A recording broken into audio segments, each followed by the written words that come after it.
order if you would join me for a moment of silence.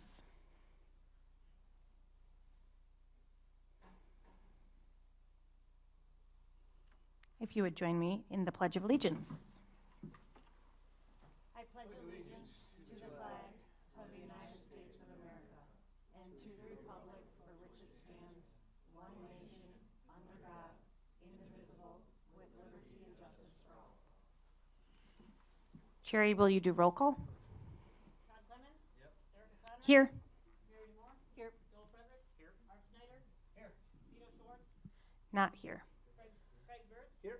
Sherry Machoki here. School board, please remember to turn your microphones on. Okay, this is an open meeting and has been noted as such. I am going to shift the order a little bit. We're going to bump citizens' comments down for a quick second because we have our MHS robotics team here with a demonstration that we're going to start off with. Take it away. Welcome. Awesome. Thank you so much. My name is Brian Charles. I'm one of the lead coaches for the MHS robotics team, joined by Greg Gilliter, the other lead coach of the team. And we've got a couple of our finest students here to talk to you about the robot that they made for this year's competition, a little bit about the last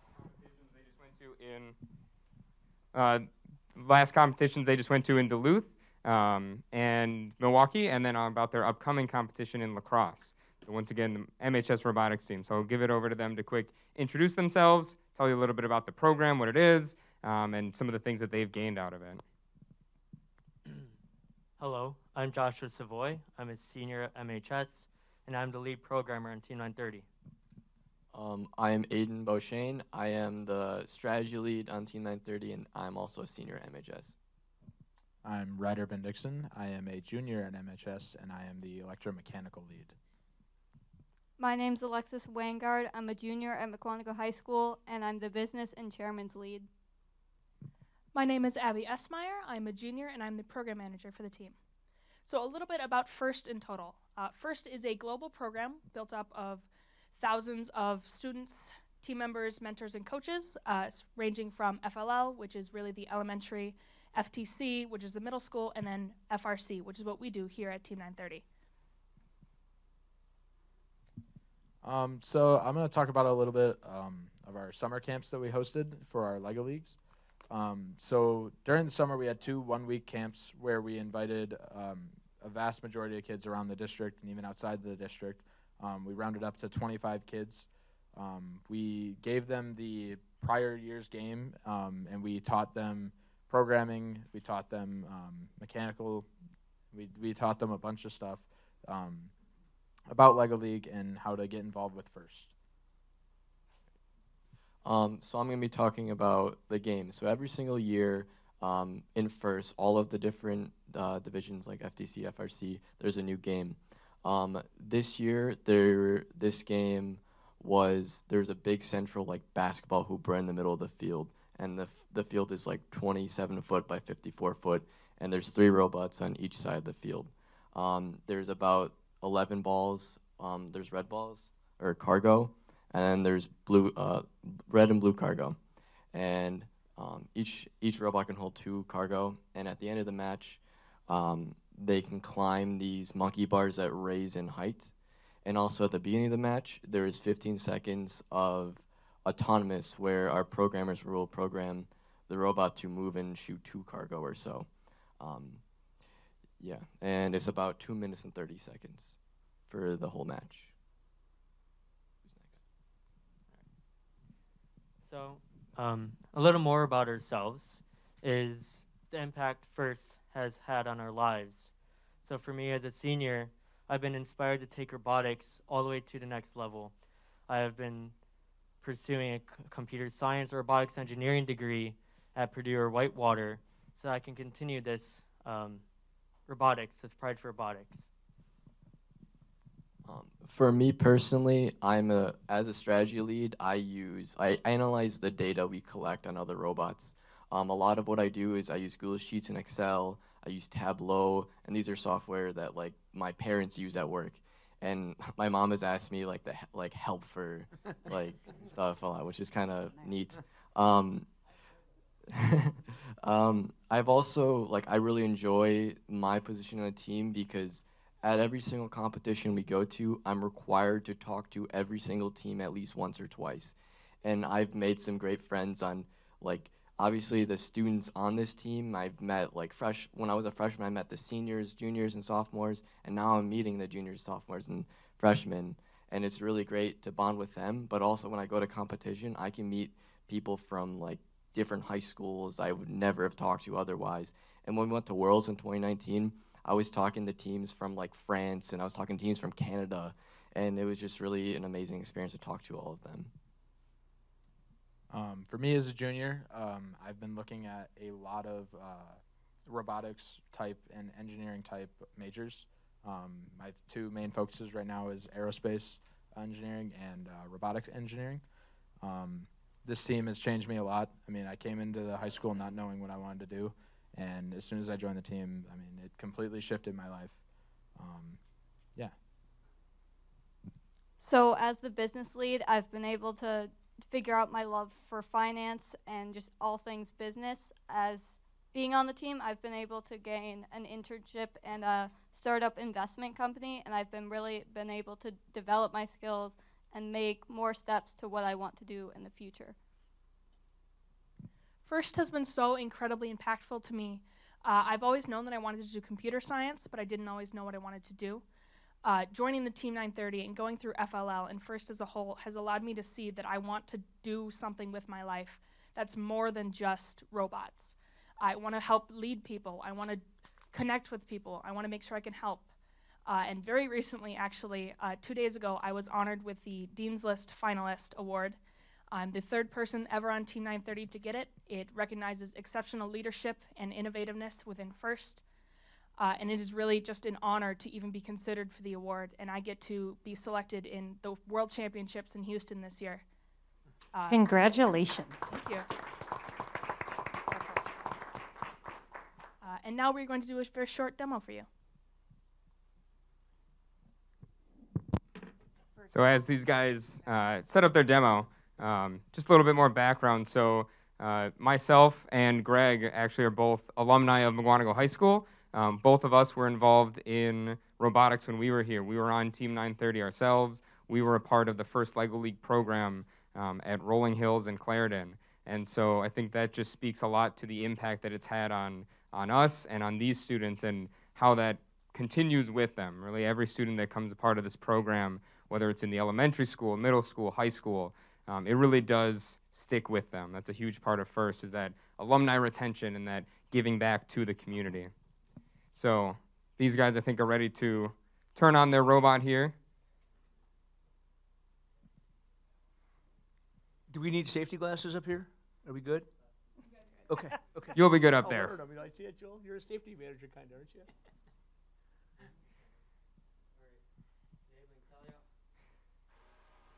So as they talked about, this year's game is picking up these giant tennis balls named cargo.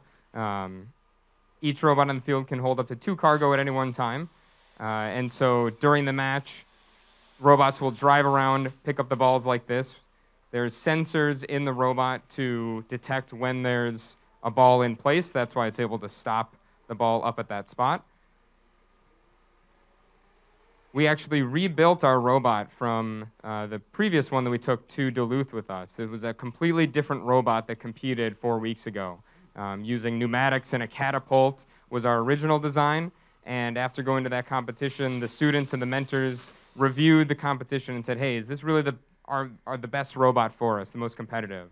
And so as a team, we reviewed the pluses and deltas of should we keep our design, change our design, and ultimately made a total rebuild over the course of about 2.5 weeks and built a whole brand new robot to compete with. So we're going to show you the shooting of the cargo. We tried to tone it down. This is demo speed. Hey, Normally it would be shooting into a 8-9 foot high goal, but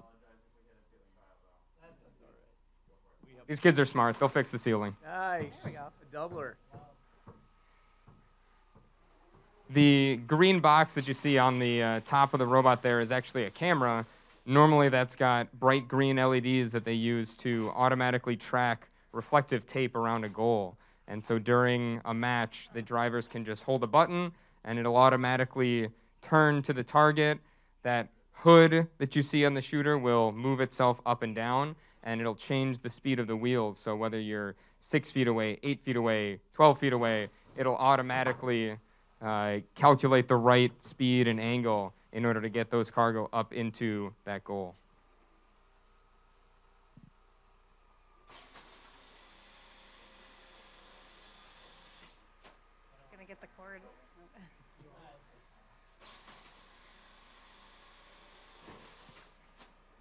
A lot of the things that these students learn as part of the program is that iteration, that design process. So every team in the world gets the same game challenge at the beginning of January. And from that time is a lot of iteration. It's a lot of brainstorming.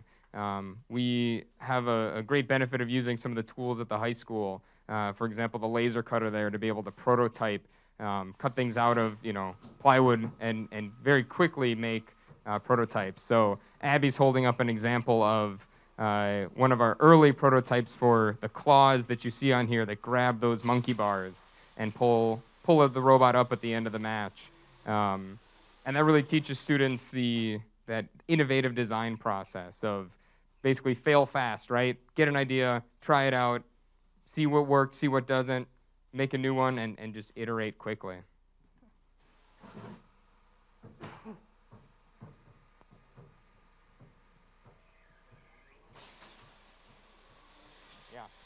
Are there any questions you guys have for the students that they can answer for you? What's your longest hang time? What was the question? What's your longest hang time? We can hang indefinitely because of our piston. We can actually hang for an indefinite amount of time because of our pistons right here.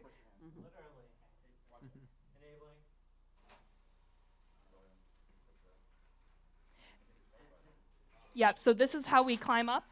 They go to the top, and then the claws right here actually sense metal. These are proximity sensors. So then once the bar is sensed in both claws, they snap shut around the bar, and then it's a fully autonomous process pulling us up to the second bar and then all the way up to the third bar, which is 7 feet 7 inches in the air. So I'll let you guys have this, pass it around. Like Brian said, this is a prototype material, so don't actually put too much force on it because it will break. But it shows the concept of you can move this bar and then it gets locked with an over center. Talk to me about the length of the season. How much time do you have to prepare for your first competition? So kickoff was all the way back January 8th. And since then, we have met almost every single day, Monday through Thursday, and then all day Saturdays. And then, of course, as competitions grow closer, we meet every day. Like over spring break, I think I came into the high school every day except for one Sunday. And the next competition, you said lacrosse? Yep, we leave Wednesday night. Wednesday after school, we will leave to load in our robot and to get into our hotels, get everyone settled for our competition. All right, well, good luck. Thank you. Well And done. then that will determine if you go to the world competition in Houston. Is that how that works? Yep. All right. Yeah, best wishes then. Thank you. Thank you so much for coming and showing.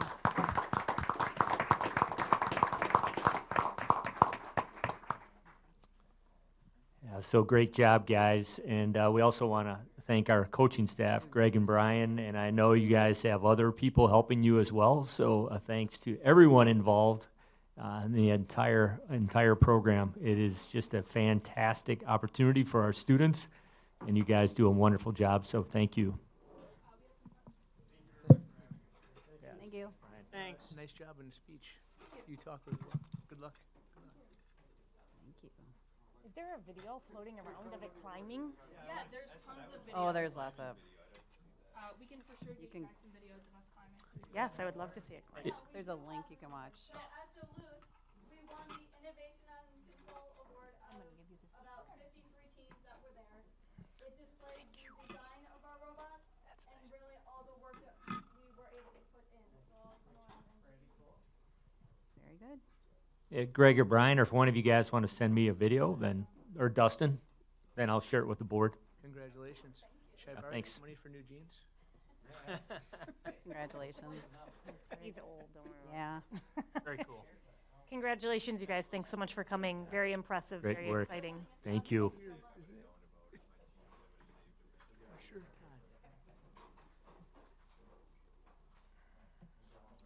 while they tear down and we reset for citizens' comments, can I just move to a consent agenda?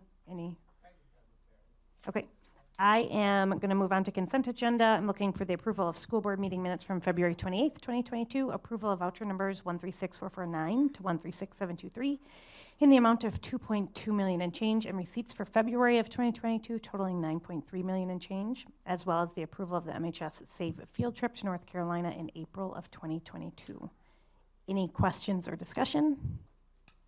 Hearing none, those are approved by consent. And then I will step back into our citizens' comments now that we are set up, and we'll start with Carolyn Simon.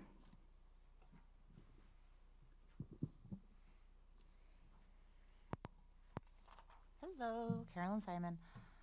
So I want to talk about the possible action item, and I guess I don't know much about it, just obviously from what's being read here is that I'm assuming there's some type of legislation that's coming down about the 5-day isolation, making that a rule or a law in schools, and that's why the school board is going to be discussing that tonight.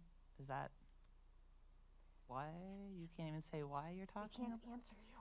Can we talk? Can we have citizens' comments after? Okay. Well, in your discussion, in your private discussion, because it could be an action item then later, I feel like until something would come down, there would be no reason to change what the board has decided on. And Vito had alluded to this in a meeting probably 2 or 3 months ago of making decisions just to make decisions. Decisions should be made on rationale. And I thought you did a really good job at the last meeting when you made the decisions to remove all of the mitigation because there were no cases, because you were listening to parents who were upset and ready for the change. COVID should probably be moved over to just like the general infection area of the school anyway versus having it be its own thing. And we just follow whatever the school follows for just general infection and cases. So I guess kind of going to that and while hoping you keep that in the forefront of your minds is when you're making a decision, make it for a rational decision, not just because something could possibly come down that might never come down. You know, wait until you have all of the facts. So I don't know what's going to be talked about, but that's my thoughts. Thank you. Thank you. And I'm going to call Dale up. He's next. But you guys don't have to sit all the way back there. We had to move the chairs back for the robot, so you can roll forward if you would like. I don't want you to feel like we're pushing you all the way back there. But Dale Porter, go ahead. Hello, everybody. I also want to talk about the COVID protocol, the 5-day quarantine possibly coming back with litigation. Obviously, we don't know what's going on behind the scenes. I'm here just to ask you to please fight. Fight for the parents, fight for our rights, seek other legal counsel if we're not getting advice to support parental rights. Like we had talked about before, when people are sick with COVID, it's 2-3 days before they show symptoms. So this whole 5-day quarantine does seem kind of senseless if people are already in school and we know it really doesn't affect kids. So I asked the board just to fight for parental rights. Thank you. And last, I have Sam Stiza. Is that how you say it?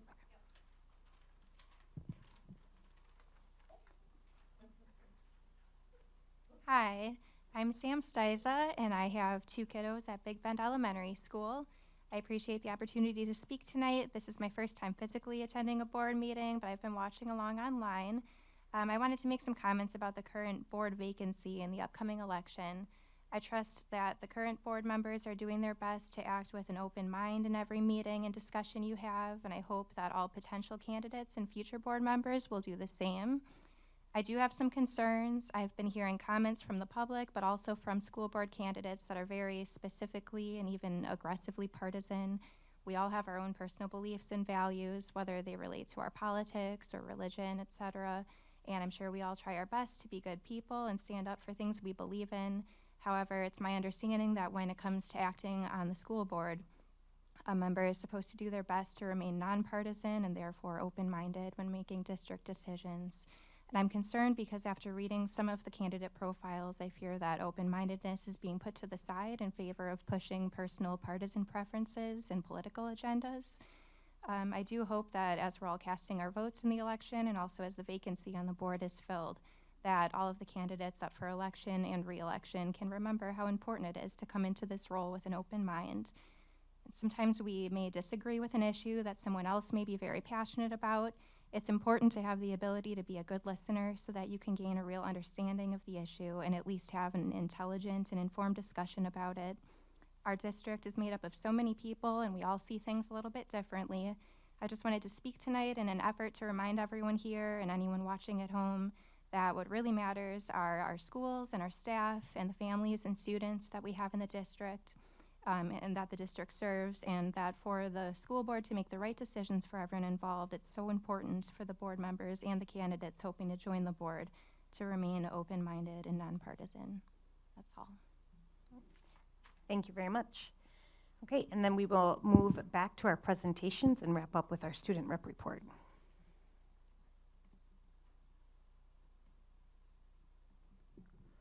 All right, so starting off with the community education program, the MASD community education participants enjoyed many offerings of different classes in March.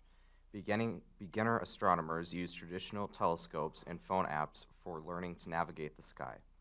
Gardening enthusiasts took in an intriguing technique for growing in limited space without fighting weeds in the straw bale gardening class. Participants developed skills in painting landscapes and flowers in Paint Like an Artist. Students continued learning sign language, and the K through second graders crafted wee gardens in the tradition of St. Patrick's Day. The MHS Counseling Department continues to work toward RAMP, National Accreditation. This program centers around identifying a population and incorporating programs to address the goals within that population. The Counseling Department identified the population of students with 9 or more absences and 2 or more Fs, with the goal of reducing the number of absences by 10% and Fs by 1.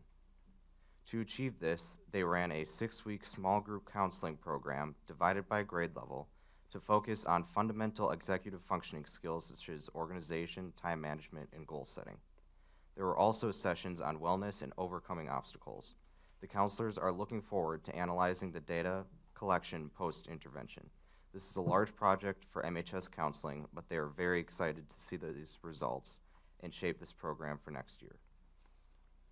The high school and middle school band program's 3rd annual Drumming for a Difference concert raised over $1,100 for the National Mental Illness Alliance of Southeast Wisconsin.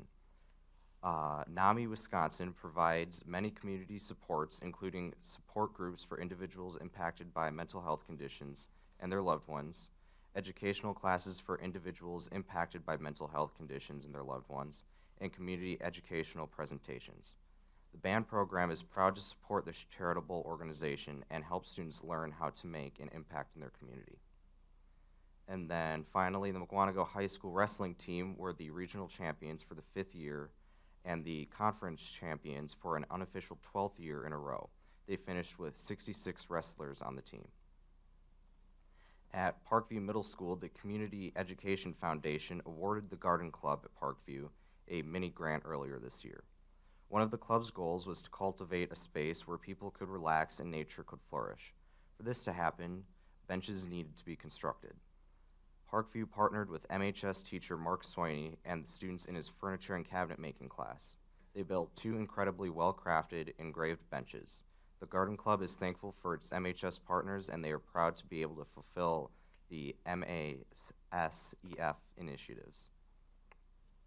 Parkview Volleyball team wrapped up on March 17th. There were 2 teams for 7th grade with 15 players per team, and 2 teams for 8th grade with 13 players per team. Each team competed in 13 matches. Mr. Strobush, Ms. Pozlinski, and more than 30 Parkview students are exploring Washington, D.C., visiting national monuments, historic sites, museums, and federal buildings. Parkview student government is thrilled to share the success of their coin war this March. Students and staff joined in on this healthy competition to raise money for the Street Angels of Milwaukee, an organization that aids the homeless population. After 4 battle days together, PVMS raised over $3,000 as homerooms formed alliances and attacked other alliances in their grade level. Student government members Naya B, Ella K, and Jazzy F will be dropping off the check donation along with bagged lunches and water later this week. Parkview appreciates the student government advisors, Ms. Pozolinsky and Mrs. Rabel, for their coordination of this fundraiser.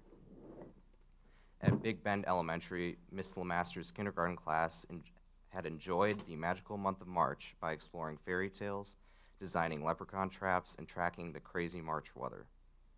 The Big Bend Student Council organized a fundraiser for Hoover's House All Dog Rescue Center. Big Bend collected items for the center to use when rescuing dogs that have been neglected, abandoned, or left at shelters down south. The dogs are moved from Mississippi to Wisconsin, where they will find their forever homes.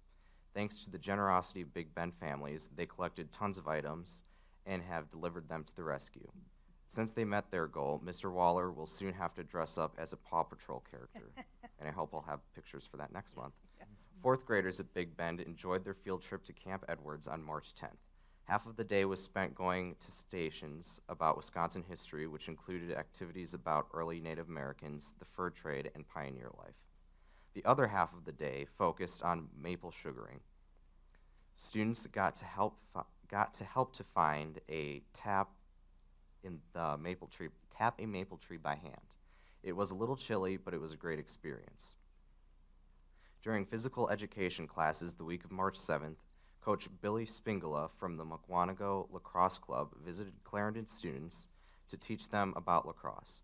Students learned how to safely hold the stick, and they practiced the skills of cradling, scooping, and shooting. Battle of the Books was held on March 10th and 11th. 89 third and fourth graders participated. The top third grade team, Team Teddy Bear, battled the top fourth grade team, the Mighty Phils. The Mighty Phils won the championship battle. Great job, everyone. Clarendon thanks its families for their generosity. Over 1,200 food items were donated this week for the Giving Tree Food Drive sponsored by the Student Council. Read Across America Day is in March. So far, over 15,000 books have been checked out of the Clarendon Library this school year, and most of the books have been nonfiction. Clarendon students have celebrated National Read Across America Day by reading their favorite picture books to a buddy in another grade level. At Eagleville Elementary, the Science Club was led this month by Mukwonago High School's Science Club. They taught students about density and make Cartesian divers. I think that's how you pronounce that. As part of Eagleville's March's Reading Month celebration, they had an all-school STEM challenge. Students had to make structures out of paper and paper clips that could hold as many textbooks as possible. The winning team's paper structure held 58 books. On the week of March 14th, Eagleville celebrated Parent Lunch Week. It was great to see so many smiling faces. At Rolling Hills celebrated Parent Lunch Week along with a scholastic book fair through the support and organization of their PTO. Parents could join the children for lunch and enjoy sandwiches from Foltz Family Market, which teamed up with MP Taqueria out of Eagle. Some grade levels have started to begin their yearly events. Fourth grade went to tour their capital, Madison, got to go syruping at Camp Edwards, and participated in Immigration Day. Fifth graders celebrated Pi Day on March 14th, which included fun Pi Day related activities. A special thank you to Mr. McNulty and Mrs. Blue for assisting Dr. Schlicht as immigration officers. And then finally for Rolling Hills, author Natalie Nordland will visit Rolling Hills on April 28th. At Section, aligned to the Scholastic Book Fair, the week of March 7th was Section's Celebrate Reading Week. Each day, a new reading theme was celebrated with a student and staff dress-up day to match the theme. Theme days included PJ Day, Hat Day, Animal Print Day, Career Day, and Sports Day. The evening of March 10th was a packed gymnasium for the first and second grade concert. Section is very proud of the first and second grade students for their first school performance ever. Together as combined grade levels, the students performed The Adventures of Fred the Frog. During this performance, students sang and danced, entertaining the crowd with each song. As part of the Section PBIS program, grade levels can work together to earn gold feathers. Once a grade level earns 10 gold feathers, they earn a grade level reward. On March 16th, the entire first grade held a read-in as their gold feather reward. For this event, the students dressed up in comfy clothing, brought a blanket, and stuffed animal to school and found a spot to read in the library for 30 minutes. And then finally, for Prairie View, the Kiwanis Club recently came to Prairie View to interview students for the 6th grade Student of the Year recognition. Congratulations to Ella Werner and Marcus Schledowitz for being named the Prairie View 6th grade Students of the Year. These students will be recognized at our dinner with their families later this spring. The Prairie View PTO will be hosting a spring craft fair. Come support Prairie View Elementary while shopping with great local crafters and vendors. Raffles and concessions will be made available. The Spring Craft Fair will be on Saturday, April 2nd from 9 a.m. to 3 p.m. in the PVES gym. And then finally, the 4th grade students at Prairie View spent time during Writer's Workshop researching a topic to become an expert on. The students wrote information essays on the topic and presented their research during an expert fair on March 3rd. Thank you, Michael. We are going to move on to committee reports, and we will start with Student Learning Committee. At student learning this month, there was a couple things that I think I'm going to ask the directors to address as well. But first, we talked about the middle school model for 5-8. As we've been going through these months, we've been looking at different models and different ways that what the pros and cons for each. And this month, it was the 5th through 8th. We'll continue looking at that as we move forward. We have a health class that we offer in the summer, and the online part of that class is no longer available. So we discussed that we would purchase the 2021 version, and we were, as committee members, and all of you should have received a link, right? Everybody received that link for the? I only sent it to the committee members at this point. Well, we got we got the link to look through that health book. If any of you would like to see that link, I'm sure Stephanie will gladly send it. If it passed student learning, I was going to send it to the rest of the board then before the board meeting. Okay, all right. So we're going to discuss it again in April, and then we'll go from there. We discussed some Neola policies, and we discussed the update on SOAR and how many graduations there have been and where the program is going to be going next. The last thing is we discussed the Wisconsin Muck Ready Job Board, and Dustin, because you're here, I think maybe because it may increase who knows the awareness of it, you might want to explain to the board what that is. On the spot.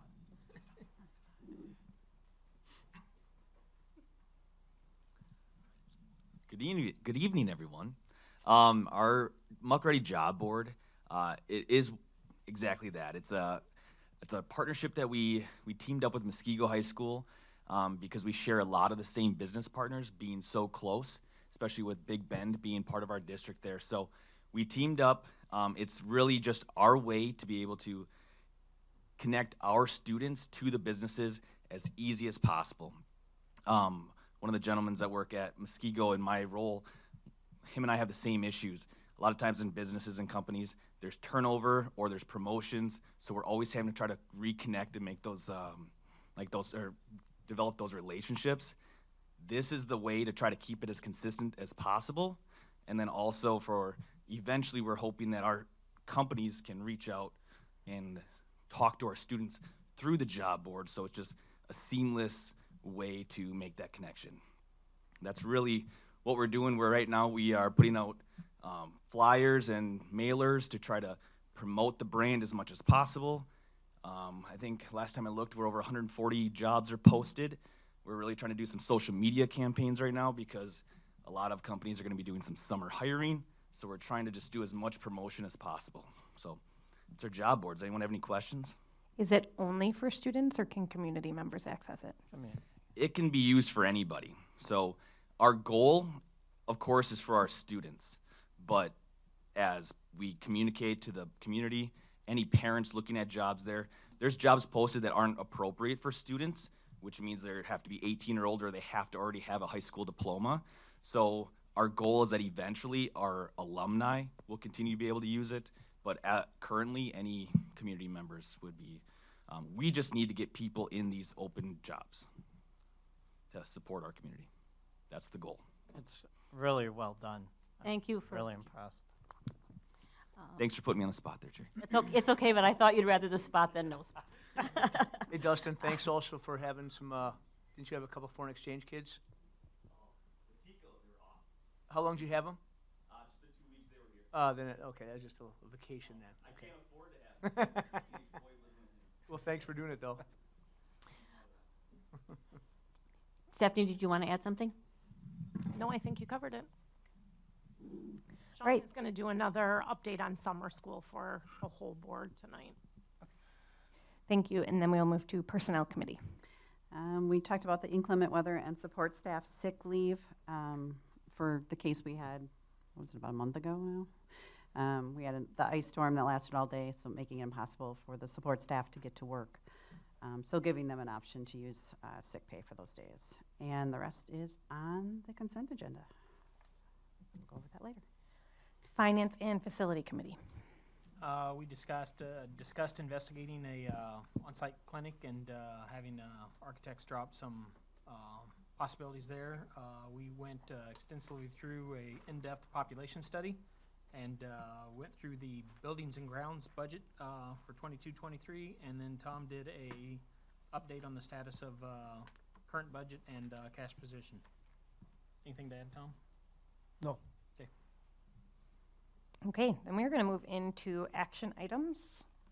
And we're going to start with our appointments, resignations, and retirements.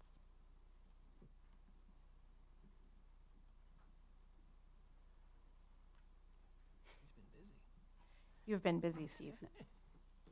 Yes, we have been. The buildings have done a great job bringing on board some real quality candidates. We probably set a record for March, would be my guess.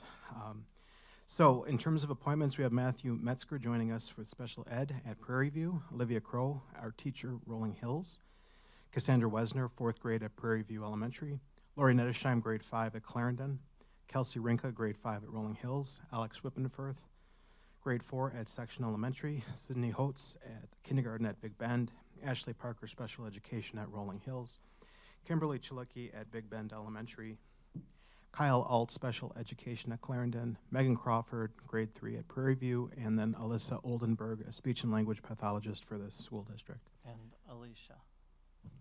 Yeah, Alicia Delaney as well at Clarendon for kindergarten. So in terms of resignations, we had 2. We had Jessica Zaborski, special education at the middle school, and Lisa Rebel, math teacher also at the middle school. I'll make the motion to accept those. I'll second it. I have a motion and a second. Any discussion or comments? All right, all those in favor say aye. Aye. Any opposed? Motion carries. We'll move on to Neola policy updates. Awesome. For this month's policies, we took a look at the wellness policy. It was split into 2 to reflect policy for both student and staff to just enhance clarity by splitting those up. In addition, policy 100 they're looking to add the word administrator to provide a little additional clarity in terms of the guidelines. Policy 142.1 is unique in this batch of updates in that it is a required change to meet statutory requirements. And then 142.5 is done. It's a revision to assist with vacancies, and so that policy will then link to other policies by its language to show how it interlocks with those other areas. The board member behavior and code of conduct, that's 144.5. That's just to specifically include attendance at meetings as a general expectation of board members as well as other expectations. Again, just a revision. The officers, there is now a process in 152 to describe how that selection process occurs. 165.1 is the notice of meetings, and that's to reflect the new statutory language in regards to how meetings are public notice is provided. And then 8310 is in regards to public records and how administrative guidelines are used. And then 8450, which is in regards to control of casual contact communicable diseases, and that is just a revision. Any questions or comments? Or I should say, I'll make a motion to approve these policies. I'll second. Now, any questions or discussion? just to be clear, we had some coming out of student learning as well. So Stephen did the personnel. Do you want to do them all at the same time? Oh, Stephanie's. Yeah, let's keep. And you had asked if we could get the title changed for, no, I forgot the number, 5215, missing, it had stated missing and runaway children instead of missing and absent children, and we checked with Neola, and we did get that changed, so that's noted on the policy title, for your request. Thank you. Did everybody have a chance to go through all the policies this month? There were a lot of them, but they were all reviewed at committees, so. Okay, any questions, concerns, thoughts? Okay, there's been a motion and a second. All those in favor say aye. Aye. Any opposed? Okay, motion carries. We have our 2022 annual meeting date. Sure, as you know, at the last annual meeting, the electors gave the school board permission to pick the next annual meeting date, and we are recommending, and the personnel committee recommended for full board approval, that the annual meeting for 2022 would be August 22nd. That's the fourth Monday of August. I'll make the motion. A second. Have a motion and second. Any questions or discussion? All those in favor say aye. Aye. Any opposed? Motion carries. And then on-site clinic construction. At the finance committee, we talked about our progression here and our health insurance game plan for the 22-23 school year. And as a part of that, we envision ourselves moving forward with constructing an on-site clinic at Mukwonago High School in the space of the print media center. So while that is the game plan, that's either we want to give ourselves the ability to move forward with this clinic. Whether we go self-insured or not, I think is really a matter of timing. It's not if, it's when. So we're working behind the scenes right now to solicit a number of details and bids for self-insurance next year. Some of that stop-loss insurance at the individual and aggregate level. We'll know those answers in April, but we don't know those answers right now. But regardless, we want to move forward with the drawings with an architect for that space. So that's all we're looking for permission at this time. We're not trying to move forward with construction of any sort. That'll be another action item. So we're just looking for permission to move forward to begin drawings for that space. Make a motion. Have a motion and a second. Any discussion or questions? Okay, all those in favor say aye. Aye. Any opposed? Okay, motion carries. We have the 2022-23 Buildings and Grounds Budget Proposal. Okay, so we bring this budget element forward first, so Andy Wagner and our Buildings and Grounds crew can move forward with soliciting bids in the competitive environment. So we want to make sure we give him enough time to do those things that he plans to get done this summer. So we brought forward the budget. There's 3 funds that fund our Buildings and Grounds operations. In Fund 10, we are keeping that budget constant. We're not looking for an increase, so the amount we're dedicating towards our operating budget for cleaning supplies, repairs and maintenance, general custodial supplies, things of that nature is at $500,000. We have a utility budget that we're holding constant as well at $1.065 million, so we're keeping our Fund 10 budget constant.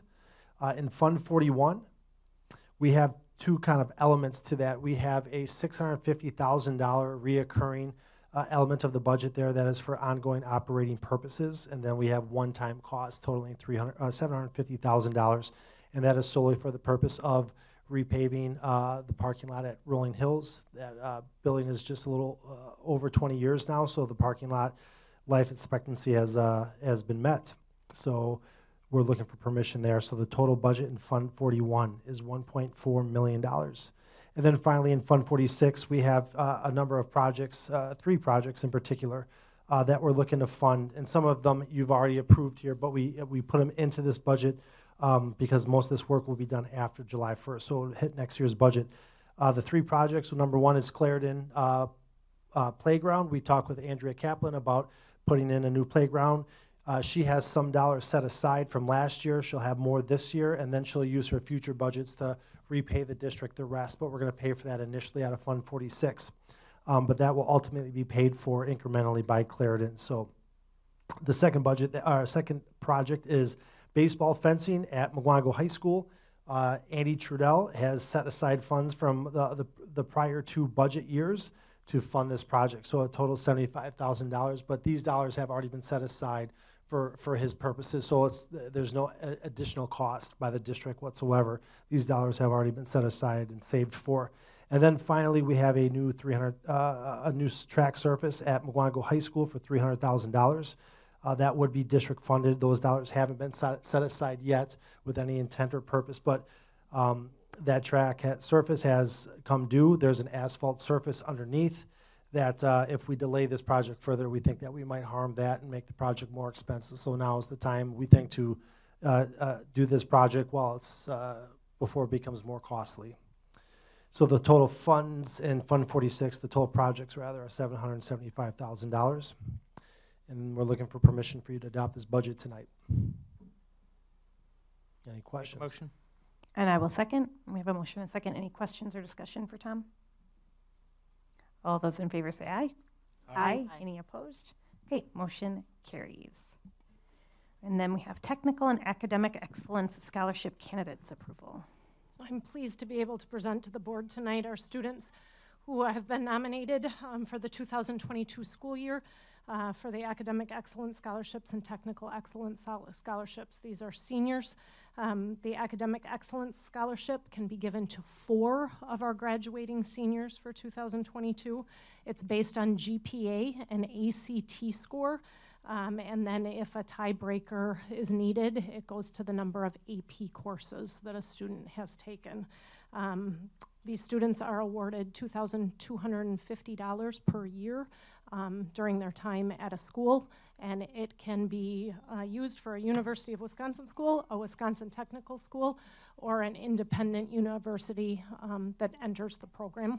And these students this year are Emma Andler, Kayla Andler, Isabel Stark, and Jordan Bly. So we want to congratulate those students.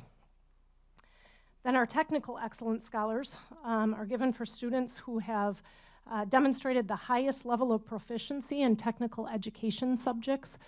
They again are given $2,250 a year towards a Wisconsin technical school. We can again give these to 4 students in the graduating class. This award is decided by the number of CTE credits that a student has taken in high school, in addition to youth apprenticeship programs or dual enrollment at WCTC. And these students are Zachary Caesar, Zachary Hagan, Mason Klaus, and McKenna Darling. So congratulations to them also. Thank you. So we need to make a motion to approve these candidates. I'll make the motion. I will second. Any questions, discussion? Other than congratulations to all 8 of you, all those in favor say aye. Aye. Aye. Any opposed? Okay, motion carries. And last but not least, possible extension of board vacancy application period. So as you are aware, we do have a board vacancy, and at the Personnel Committee, we discussed a number of things related to filling that vacant seat.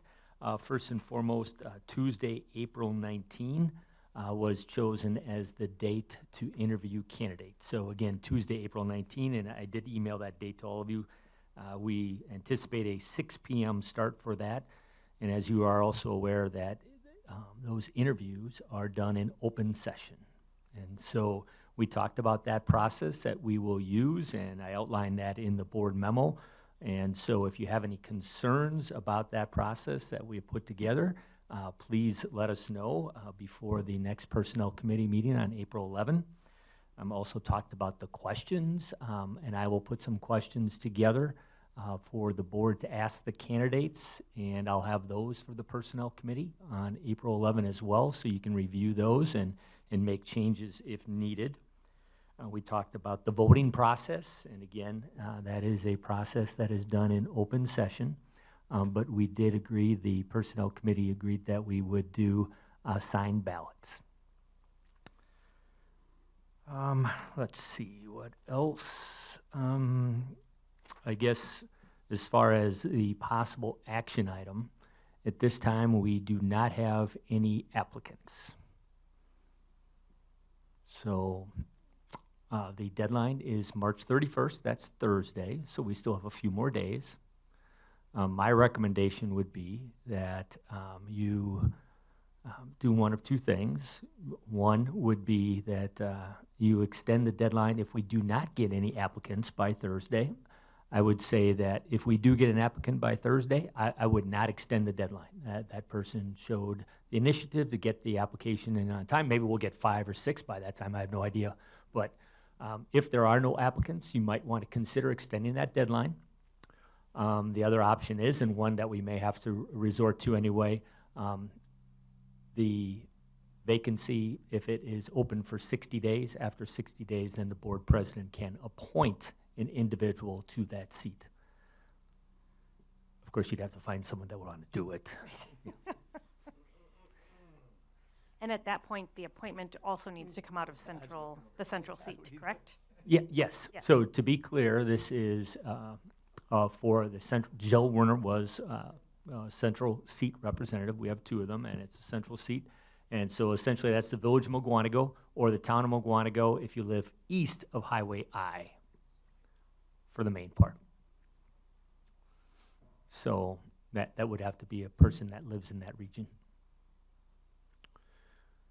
So the question on the table is if we want to wait and see what happens at the original deadline set with the option of extension, or if we leave it as is. Did we give a full 4 weeks, or was it just shy of 4 weeks for applications to come in? So the vacancy, the seat became vacant on March 2nd. So it was a Wednesday, and we first advertised the vacancy then on the 3rd. So it's almost 5 weeks. And we did have a Shell Point went home again tonight that advertised the vacancy again.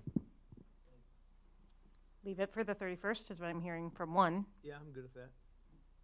With possible extension, or just be done at the 31st? I was thinking be done. Be done?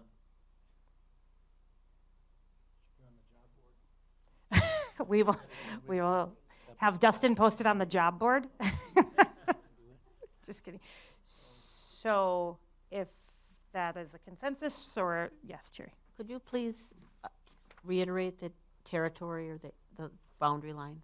Sure. So it is the central region, which is the village of Mukwonago. So if you live within the village of Mukwonago, and then also a line that goes from our northern boundary of our district, Town Line Road, Highway 83, which then reaches Highway I, and then Highway I goes west and south all the way to the southern border of the district. I can go over and show you on the map if you'd like. As former geography history teacher, I'd love to do that. When you said that, it was different than I had envisioned. That's why I'm asking. So there, I don't think there's a sidewalk, but it's east of that line. So if you live east of Highway I in the town of Mukwonago. Okay. And we did have, and I wish I remember his name, we have one of our residents that sent in a map for us that showed that, and so we were going to get that on the website. Ben is back from his family leave, and so he'll get that on the website, and we'll actually have a map that shows the east, central, and western regions, in addition to just the description. The map is helpful. So what I'm hearing is let it expire on the 31st. Well, I mean, if they're gonna do it, maybe this gives someone a deadline to do it. If not, then we'll have to deal with it after that. Are you making that motion? Sure, I'll make the motion. Okay, I have a motion, I second. Any other questions or discussion about it? So how does it work if it expires? Because you had said address it after that. I need to know what the process of addressing it after that would be. So there is, if you remember, Jill left on the 31st, and so her seat became vacant after 60 days. So there's 31 days in January, 28 in February, so that was 59, and then 1 day in March, that was 60. So the vacancy then existed on March 2nd. And then you take another 60 days from March 2nd. If that seat is vacant and we don't have someone selected, that's when the board president can appoint someone. And how? So there are 30, from March 2nd to the 31st, that's 30 days, and then there are 30 days in April. So Erica could appoint someone on May 1st. For a one-year term. To finish out the remainder of And Jill's finish term. out the remainder of Jill's term, right, until April of 2023. And how would you find that person? That's a good would- question. We would advertise again and ask for applicants. Dustin would also put that on the job board. I think if there are interested community members, I mean, it still has to be in the central region, so it essentially is its own version of an extension. Like if somebody were interested, I would hope they that's would what I'm contact asking. me and we can talk about it. Otherwise, I think as a board, we'll have to be reaching out to potential interested parties. I mean, I have already and no one's been applying, so I don't know. We had to do this in the history of the board that anyone is aware of? I'm not aware of it, but I can look into that. I certainly, if we don't have any applicants by March 31st at the Personnel Committee on April 11, I will come back with a procedure for that appointment. Okay. So the motion on the table expires on the 31st. Okay. Right. All those in favor say aye. Aye. Any opposed? Okay. Motion carries, deadline remains. And then we'll move on to unfinished business, superintendent report. I just have one thing, and that is a summer school update, and Stephanie may want to weigh in on this as well, but we have some very good news. March 14 to March 17, the week before spring break, was our initial summer school registration for the summer school 2022. We had 1,130 4K through 8 students register. So that is outstanding. Last year, just for a reference point, the total number of students that we had in our 4K through 8 program for summer school 2021 was 1,170. So 1,130 registered in the first 4 days. So that does come with some complications. Right now, our staffing is a concern. And right now, we don't have space for second or third graders. That's closed at this point. So we'll go back to the drawing board and see if we can make some modifications with class sizes or staffing, but that's easier said than done. And so a very good start to summer school registration. That program has exploded in the last few years, and I know some school board members encourage that and want to take credit for that. Just waiting. Anything? So Art was right. The changes that were made have greatly, dramatically increased enrollment, and it's a wonderful program for the kids. And so that does not include our E3 program, our summer school program at Eagleville. We have increased enrollment space there this year as well. Colleen Hoyne and the staff there has worked, done some things to increase enrollment there. Does not include any of the high school classes, strength and conditioning, all the different camps, all those different activities that we have for students as well. So when you look at those 4 to 6 weeks at the high school, we'll probably have 2,000 kids in our summer school program. That's more than we have during the school year at MHS. So a lot of good news there. Yeah. Oh, and then actually,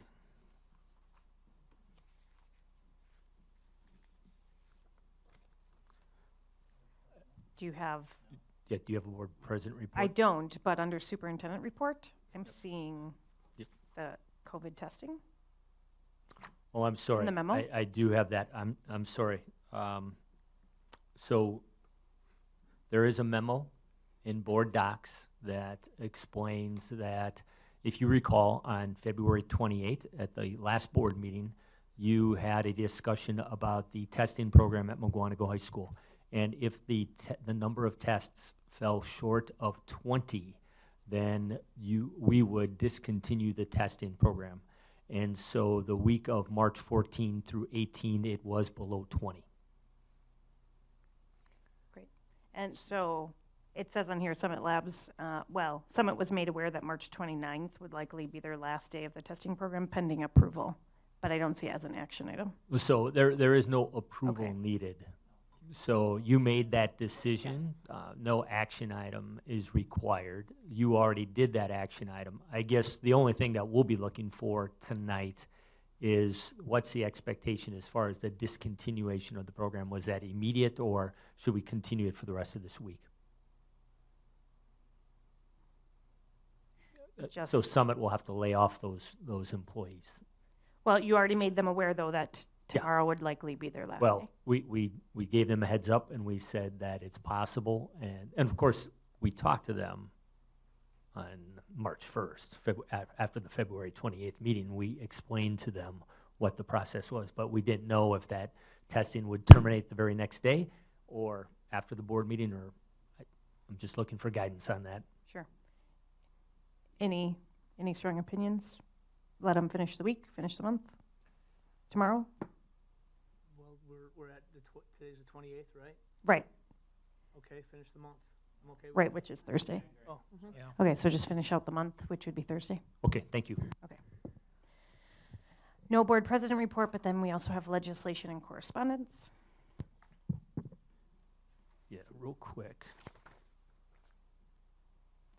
So Kayla's not here, but we did want to say congratulations to Kayla, who was recently honored by the Kiwanis Club for being the Student of the Month for March. And as you know, Kayla is an excellent student, 3.93 grade point average with a rigorous course load, including 8 AP courses the last couple of years. She's in National Honor Society, and she's in numerous other school activities. So congrats to Kayla.